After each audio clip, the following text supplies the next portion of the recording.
Gloire à l'Éternel. Recherchez la paix avec tous et la sanctification sans laquelle personne ne verra le Seigneur. Luka Kinyana Moringa, Luka Kupeto Lama. Alléluia. Luka Kinyana Motonyoso, Peto Lama Libosona Yawe, Nakoya Bisayo Lelo, Kribina Lanzambe Koya. Mesdames et messieurs, merci de nous faire confiance une fois de plus. Nous sommes en place pour le compte de l'émission Droit et Société. Droit et Société de ce vendredi tablera sur la filiation et affiliation, des concepts qui, quand on le prononce, on se rend compte que c'est presque la même chose, mais en réalité, ça dit deux choses différentes. On le saura avec l'invité du jour, Droit et Société, programmation signée Willy Jean Kailou, supervision, le pasteur Jeff Kassongo, et à la présentation, comme d'habitude, votre humble serviteur. Aujourd'hui, je reçois pour vous Maître Cédric Konji, à qui nous disons bonjour, bon après-midi. Merci beaucoup, Maître Roger, et bonjour à tous nos téléspectateurs. Merci à Maître Cédric d'accepter l'invitation afin d'éclairer bien sûr la lanterne de l'opinion sur le déconcept filiation et affiliation. Merci également à vous tous qui avez accepté de suivre Droit et Société. Maître Cédric déjà, filiation et affiliation, parce que si nous mettons les articles, on comprendrait que c'est la même chose. Qu'est-ce que ça veut dire, filiation et affiliation, pour le distinguer? Oui, en des termes simples, clairs et brefs, une filiation. Voilà. J'aime bien utiliser les termes, l'article indéfini, voilà. Parce que lorsqu'il faut parler en termes des articles définis, les téléspectateurs ne nous comprendront pas. Voilà. Alors, une filiation, c'est ce lien-là qui existe entre l'enfant et ses pères et mères. Le lien de droit qui existe entre l'enfant et ses pères et mères, les géniteurs, les deux au même moment. Okay. C'est ce qu'on appelle filiation. À la distinction d'une affiliation, qui est juste ce lien qui existe et qui est établi entre l'enfant et uniquement son père. Et là, on parle d'une affiliation. Donc, une affiliation est incluse dans une filiation. Voilà. En excluant la mère. Oui. Alors, pourquoi cette façon-là de faire les choses? Pourquoi ça ne pouvait pas être... Le deux pouvait signifier la même chose, mais on le scinde, on dirait une discrimination dans la deuxième ou dans le deuxième concept. Non, il n'y a pas une discrimination. C'est juste la terminologie. Une affiliation est autrement appelée filiation paternelle. Et une filiation maternelle à côté, c'est un lien entre l'enfant et la mère. On appelle ça une filiation maternelle. Et le lien entre le père et l'enfant, une filiation paternelle. Mais c'est juste un terme, dans le jargon juridique, on parle d'une affiliation. Vraiment. Maître Cédric, est-ce qu'une filiation, parce que vous avez dit que c'est un lien entre l'enfant et ses pères et mères, comment ça se passe? En quoi est-ce que la filiation intéresserait par exemple la communauté? Toute personne a une origine, d'abord là, et toute personne, telle que la loi le dit, tout enfant doit avoir un père, et tout enfant a une mère. C'est d'abord question d'établir le lien qui existe entre lui, l'enfant, et ses géniteurs. Et c'est très important parce qu'il y a aussi des droits et des devoirs, des obligations qui en découlent de ce lien-là, qui découlent de ce lien-là. Donc c'est très important d'établir ce lien-là qui existe entre l'enfant et ses géniteurs, ses pères et mères. Donc on doit savoir que l'enfant a comme père tel monsieur, comme mère telle madame, ainsi de suite. Donc, oui, c'est très important aussi par le fait que même vous tel que vous êtes là, surtout ici chez nous en RDC, on peut établir la nationalité d'une personne à partir de ses géniteurs. Dans ce qu'on appelle le principe de ius sanguinis, c'est qu'il faut appartenir à une mère, un géniteur ou un père de nationalité congolaise, et vous avez aussi cette nationalité par le fait seulement de naître d'un père ou d'une mère congolaise. Donc c'est juste un exemple que j'ai donné pour montrer l'importance de ce lien-là qu'on appelle filiation ou affiliation. Je pense, Maître Cédric, au niveau de filiation, une filiation, bien sûr, il ne se pose pas tellement de problèmes dans notre pays, du moins encore en Afrique, mais surtout en ce qui concerne une affiliation, en tout cas là, avoir à manger. Oui, le problème se pose par le fait que dans notre législation interne, je me réfère à la loi numéro 16 008 du 15 juillet 2016, modifiant et complétant le code de la famille du 1er août 1987. C'est ce code-là qui prévoit cette matière. Et en 2016, il y a eu des modifications. Et donc, je me réfère à cela. Il y a des problèmes qui peuvent naître, surtout pour établir cette filiation et aussi en matière de contestation de cette filiation. Il peut arriver que celui qui est présumé être père de l'enfant conteste cette paternité, par exemple. Et ça pose toujours des problèmes, surtout avec nous les jeunes, lorsque on nous dit que nous sommes pères de tel enfant. Et nous avons le droit de contester. Et là, je suis directement dans la matière qu'on appelle la contestation de la paternité et comment ça doit se passer.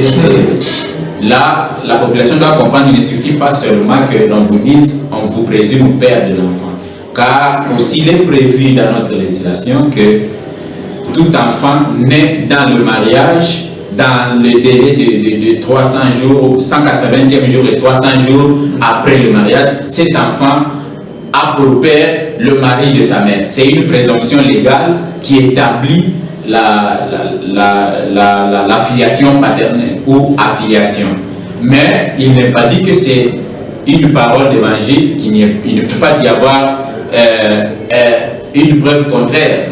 Donc le père, celui qui est censé, il est présumé être père, il a le droit aussi de contester s'il a des preuves convaincantes qu'il n'est pas le père de cet enfant. Comment y arriver, Maître Cédric? Parce que vraiment ça pose tant de problèmes pour arriver vraiment à réfléchir et surtout à avoir soit raison ou peut-être tomber dans l'erreur, par exemple, surtout dans la coutume congolaise.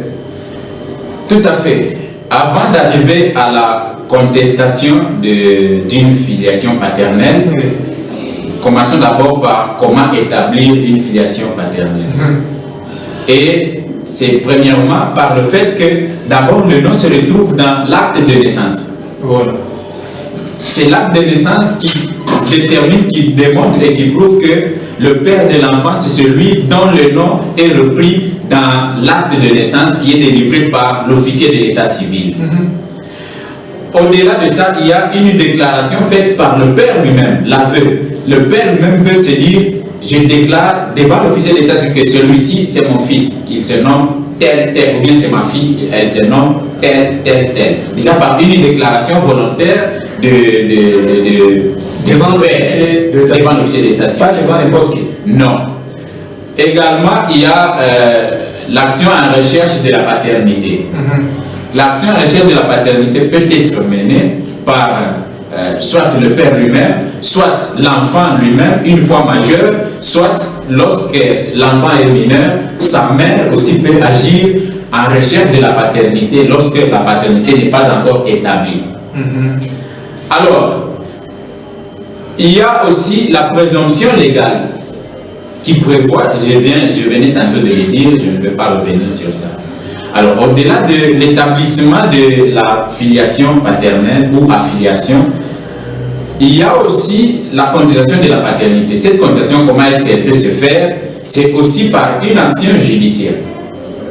Il faut qu'il y ait une action judiciaire et que le père démontre qu'il n'est pas effectivement le géniteur ou le père de l'enfant en question, même si le mariage existe. Merci, Maître Cédric, on va y arriver. J'aurais souhaité d'abord que vous fassiez comprendre à cette population qui nous suit en ce net moment par rapport à ce que vous avez évoqué tout à l'heure, la recherche par exemple de la paternité, de la filiation bien sûr. Un papa qui a mis au monde, ou encore qui a, entre guillemets, comme on s'est dit, un accident, il a grossé, et une fille, une femme, et par la suite, non, ce n'est pas ma grossesse, et tout. Vous dites, il y a un autre principe que vous dites, c'est tout parent ou tout père est présumé père de l'enfant. C'est la mère qui connaît le père de l'enfant, quelque chose comme ça. Comment cela se justifie d'abord, avant qu'on avance?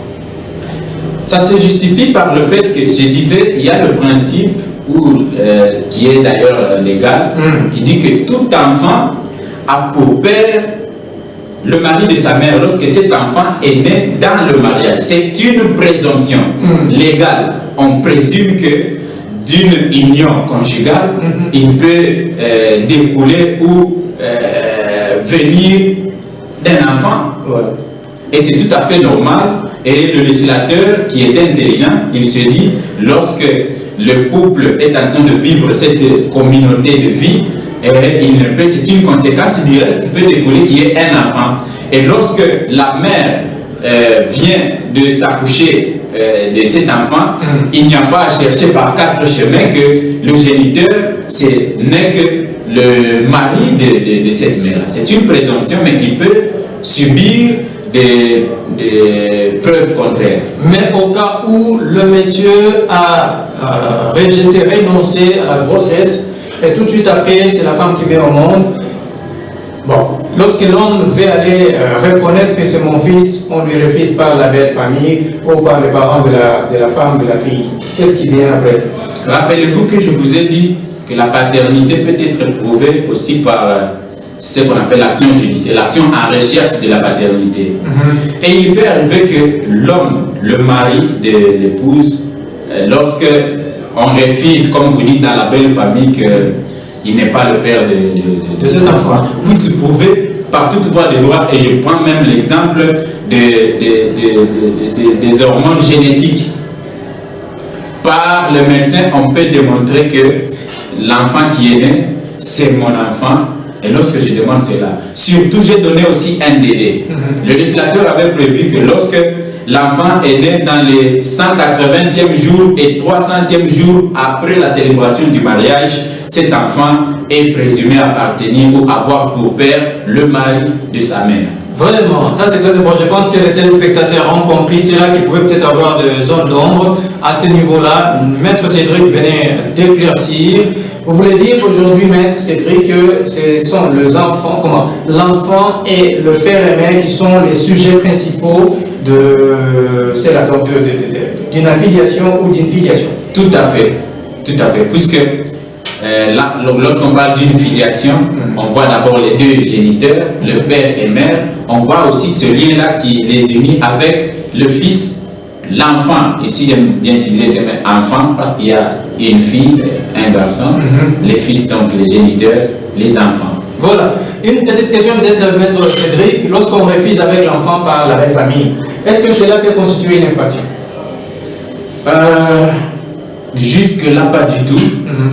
Dans le sens que refuser avec l'enfant, je ne comprends pas bien la question. C'est la garde de l'enfant ou bien... C'est-à-dire, nous sommes dans l'exemple que je venais tantôt de donner. La femme est partie, donc la fille est partie avec la grossesse parce que l'homme avait refusé. Et tout d'un coup, quand on va mettre au monde, l'enfant grandit peut-être à 2 ans, 3 ans, 4 ans. L'homme se rappelle que non, effectivement, la grossesse m'appartenait. Je dois aller réclamer, donc chercher mon fils ou ma fille. Dès qu'il arrive là-bas, on lui bat la route. Il ne s'agit pas d'une infraction. Voilà. Mais je dois rappeler que il est de principe légal que tout enfant doit avoir un père. On ne peut pas avoir un enfant sans père. Ça, c'est admissible et c'est inamovible. Tout enfant doit avoir un père, à moins que ceux qui refusent, qui contestent la paternité de cet enfant-là puissent démontrer que ce n'est pas vous le père de l'enfant, mais c'est l'autre père de l'enfant. Mais de soi. Lorsqu'il y a un père qui se présente et qui déclare qu'il est père de l'enfant, on doit protéger cet enfant et on doit lui accorder cette paternité. Vraiment, Maître Cédric, est-ce que l'enfant a un rôle plutôt à jouer, très important bien sûr, lors d'une filiation ou d'une affiliation? Tout à fait. L'enfant, je l'ai dit, que lui aussi, il peut jouer le rôle dans la recherche de la paternité lorsqu'elle n'est pas établie. De même, il peut jouer le contraire en démontrant que, en contestant cette paternité. L'enfant qui, on peut dire, l'enfant qui jouit ou encore qui vit sous l'inconscience par exemple, parce que vous avez toujours dit, quand l'enfant commet quelque chose, c'est-à-dire qu'il n'a pas consenti, cet enfant-là, comment est-ce qu'il pourra, peut-être qu'il peut être manipulé, de rejeter carrément son père et vous tomber sous ces pièges-là. Dans l'introduction, je l'ai dit que l'enfant peut exercer cette action-là en justice, action en contestation de la paternité, lui-même une fois majeur. Ah, okay. Et lorsqu'il est mineur, il doit être représenté par les personnes établies par la loi pour représenter les mineurs. Et ici, je vois la mère, lorsque l'enfant doit contester la paternité de celui qui est présumé père, il doit agir en représentation par sa mère. Donc, ce sont les personnes qui sont établies pour représenter le mineur en justice. Voilà, alors qu'en est-il de la responsabilité des parents dans ces domaines de filiation, affiliation? Les parents ont des devoirs et des responsabilités. Il y en a plusieurs. D'ailleurs, c'est aussi parmi les objectifs poursuivis lorsqu'on doit établir une filiation. C'est que les parents ont les devoirs d'éducation, ils ont le devoir de surveillance, ils ont le devoir de nourrir les enfants, et il y en a plusieurs autres devoirs, la sécurité et leur protection. Ce sont les pères et mères qui doivent le faire. Donc c'est parmi les obligations qui incombent aux pères et mères de l'enfant, une fois que la filiation est établie. Voilà, donc je pense que c'est vraiment très très clair, mais Maître Cédric pourrait être beaucoup plus précis. Quelle est la procédure à suivre? Parce que vous avez dit l'enfant peut aller à la recherche de la paternité, le papa et le père également peut avancer une procédure en ce sens, mais la procédure réelle, c'est laquelle? Pour bien contester. Non, la recherche par exemple de la paternité. Comment est-ce que l'enfant pourra, qu'est-ce qui doit être fait en réalité? Lorsque aucune filiation paternelle n'a été établie jusque-là, voilà, il y a possibilité d'établir cette filiation paternelle par l'exemple que j'ai donné, l'action en recherche de la paternité. C'est que l'enfant doit agir en justice contre le père, le prétendu père, pour qu'il soit reconnu comme tel. Et ici, la juridiction ou les juridictions compétentes, c'est le tribunal pour enfants ou bien le tribunal de paix. C'est le tribunal de paix ou le tribunal pour enfants qui peuvent statuer sur le cas de l'action en recherche de la paternité. Et l'enfant va en justice contre le prétendu père et il doit démontrer maintenant en justice qu'il est réellement le fils de tel père. Et après, le juge va prendre sa décision, un jugement qui déclaratif, qui déclare que monsieur tel, c'est lui le père de l'enfant. Et là, la filiation est établie par cette décision judiciaire. Mais maintenant, il peut aussi arriver que cette filiation soit établie par une déclaration devant l'officier de l'état civil du père lui-même. Je commence par l'acte ou le certificat de naissance délivré par le médecin. Et cela est transmis devant l'officier de l'état civil qui doit enregistrer cela dans un acte de naissance. Il peut également établir par ces voies-là. Mais aussi, lorsque même dans le cas les plus imprévus, que cette filiation, même si l'action a été menée par l'enfant et que cette filiation paternelle n'est pas établie, il y a une situation en droit qu'on appelle la situation d'un père juridique qui peut être choisi dans la famille de la mère de cet enfant. La notion d'un père juridique, et celui-là assumera toutes les charges du père biologique lorsque la filiation paternelle n'a pas été établie. Ah, ok, et maintenant, donc ça c'est presque la même chose pour lorsque le père également va à la recherche de son fils pour relier ses barreaux. Il y a une différence. Oui, le père aussi peut agir par la même manière et démontrer que je suis le père de l'enfant. En démontrant, voilà, pendant cette période, nous étions avec toutes les possibilités d'être ensemble avec sa mère. Et il y a eu conception pendant telle période. Il peut avancer l'argument lié au délai que j'ai tout à l'heure donné. Il peut avancer la raison de la déclaration volontaire. Il peut avancer la raison liée au fait qu'aucune autre filiation paternelle n'a été établie, si ce n'est que celle que lui est en train de poursuivre. Il peut démontrer aussi par des symptômes génétiques, comme je l'ai dit.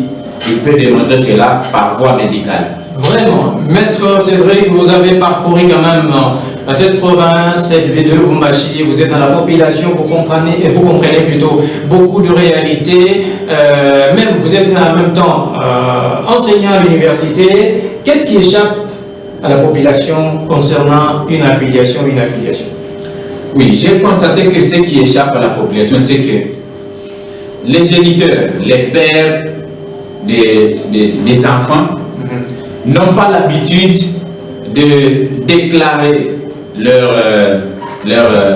enfant dans le délai. D'ailleurs, la loi que je vous ai citée de 2016 a prévu même le délai pour aller jusqu'à 12 mois.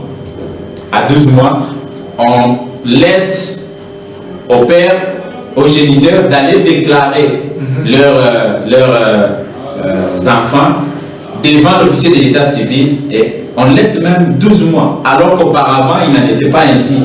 C'était 30 jours, 3 mois, 90 jours, et aujourd'hui nous sommes à 12 mois. Et c'est ce qui échappe à la population. Et maintenant, la population ne doit pas se dire d'elle-même qu'il n'est pas tel ou tel autre n'est pas père de l'enfant. Surtout lorsqu'il y a un mariage célébré et enregistré. Il y a des principes légaux qui protègent l'enfant, puisque la population doit retenir qu'il ne doit pas y avoir un enfant qui n'a pas un père. Vraiment. Et lorsque vous contestez la paternité d'un enfant, vous devez être en mesure de prouver que ce n'est pas votre enfant, mais c'est l'enfant de tel. Et à qui incombe la faute, Maître Cédric? La faute d'abord incombe aux géniteurs. Et la charge de démontrer même la preuve de ce lien parental, la filiation, incombe aux géniteurs. Donc, ce sont eux, dès qu'il y a naissance de l'enfant, ils doivent, c'est une obligation, ils doivent déclarer cet enfant pour éviter des contestations. Et même si ces contestations arriveraient, il y a toujours des mécanismes ou des moyens de preuve pour prouver le contraire. Vraiment, Maître Cédric Congé, nous étions en train de parler d'une affiliation et d'une filiation au cours de cette émission. Qu'est-ce que les téléspectateurs qui ont prêté vraiment l'oreille attentive à vos conseils et surtout qui vous regardez impatiemment, croyant que ça ne prendrait pas fin l'émission, mais malheureusement, on tombe à la fin. Qu'est-ce que ces téléspectateurs peuvent retenir de ces concepts? Oui, chers téléspectateurs, vous devez comprendre que une filiation, c'est ce lien qui existe entre les pères et mères et les enfants, ou l'enfant. Et une affiliation, c'est le lien qui existe entre l'enfant et uniquement son père. Mais lorsqu'il s'agit de liens qui existent entre l'enfant et sa mère, on appelle ça une filiation maternelle. Donc une affiliation, c'est une filiation paternelle. Alors, il y a aussi les moyens ou les mécanismes pour établir cette filiation, soit paternelle, soit maternelle. Le législateur a prévu des mécanismes par la déclaration, par l'acte de naissance, par l'action en recherche de la paternité ou en recherche de la maternité. Car il peut arriver aussi que même la maternité soit contestée. Vraiment. Au-delà de ça, le législateur a également prévu les actions en contestation de cette paternité ou de cette maternité. Ça va aussi de soi et même les moyens de preuve qui doivent être acceptés. Alors, au-delà de ça, il y a également les modalités qui peuvent faire établir cette filiation. C'est par exemple la présomption légale, le législateur qui a prévu que l'enfant qui est né dans le mariage, dans les 300e jours et 180e qui suivent la célébration du mariage, cet enfant est présumé appartenir au père ou au mari de sa mère.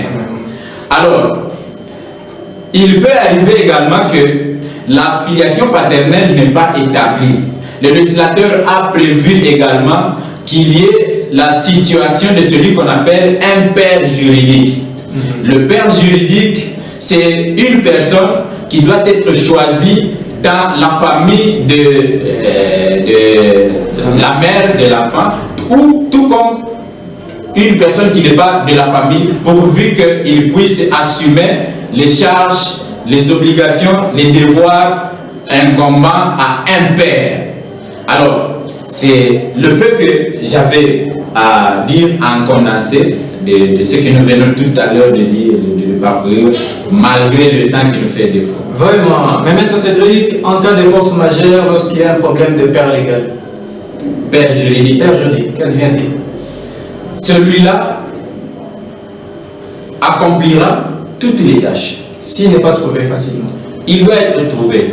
Alors, c'est pourquoi j'ai commencé par dire qu'il n'y a aucun enfant qui ne peut avoir un père. Il faut toujours lui trouver un père. Si pas un père biologique, un père juridique. Vraiment. Maître Cédric Congy, qu'est-ce que vous avez peut-être ajouté que nous n'avons pas soulevé ici?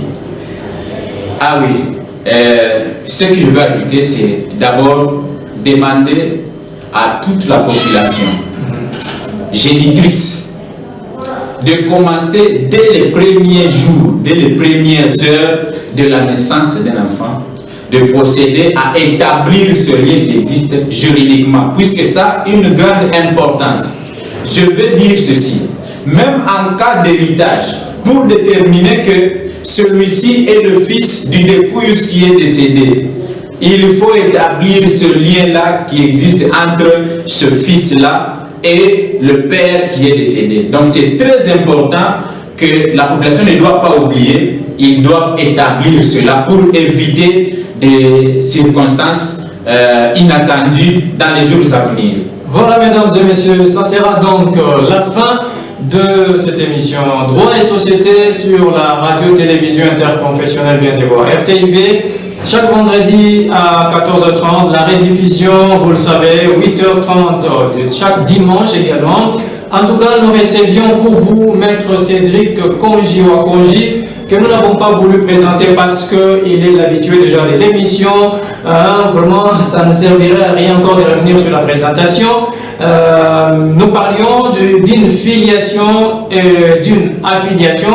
Toutes les précisions vous ont été données au cours de cette émission par Maître Cédric, à qui nous disons sincèrement merci pour avoir respecté et surtout répondu à l'invitation. Je vous remercie, Monsieur Roger, et je souhaite mes vœux les meilleurs à tous nos téléspectateurs. Merci beaucoup. Donc, un honneur pour nous de vous dire au revoir avec l'espoir de vous retrouver la semaine prochaine avec le même et réel plaisir. D'ici là, portez-vous bien chez vous. Merci.